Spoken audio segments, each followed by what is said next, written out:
Les degrés de l'angoisse. Ensuite, l'auteur dit « Elle comporte 3 degrés. Le premier degré, c'est une angoisse qui réduit le caractère, fait détester les créatures et rend agréable la mort.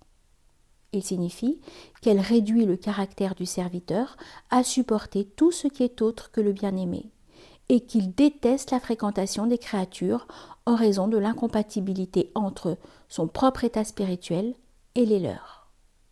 Puis si l'angoisse rend agréable la mort, c'est parce que le serviteur espère, à travers celle-ci, la rencontre du bien-aimé. Il trouve ainsi du plaisir lorsqu'il se souvient de la mort, tel un voyageur qui se plaît à l'idée de rentrer chez lui et de retrouver les siens. L'auteur des Manazil poursuit en disant « Le deuxième degré, c'est une angoisse qui combat la raison, vide l'audition et rivalise avec l'énergie de l'endurance. C'est-à-dire que cette forme d'angoisse parvient presque à vaincre la raison tellement le combat est acharné.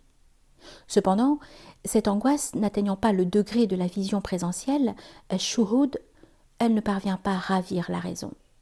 Seul le shuhud peut le faire. C'est pourquoi il a dit « C'est une angoisse qui combat, yurallebu » et non pas « c'est une angoisse qui vainc, yarlebu ». Quant au fait que l'angoisse vide l'audition, cela signifie qu'elle vide le serviteur de la possibilité d'entendre la mention d'autrui et le prédispose à saisir les qualités du bien-aimé, son évocation et son discours. Cela peut même se renforcer au point d'éloigner le cœur de la sensation des membres et de leur perception, en raison de la domination de la sensation par le pouvoir de l'angoisse. Quant à son expression et rivalise avec l'énergie de l'endurance, elle signifie que l'énergie de patienter et d'endurer ne parvient pas à repousser, à expulser cette angoisse.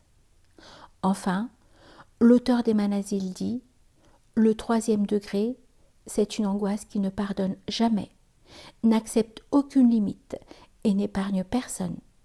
C'est dire que cette angoisse possède le pouvoir de dominer et d'écraser lorsqu'elle procède d'une vision présentielle. Elle gagne alors le cœur et ne l'épargne point jusqu'à ce qu'elle le jette dans l'extinction provoquée par la vision présentielle. Et cette angoisse n'accepte aucune limite, car elle ne s'arrête à aucune borne et ne connaît aucun plafonnement. Elle domine le cœur et n'est pas possédée par lui.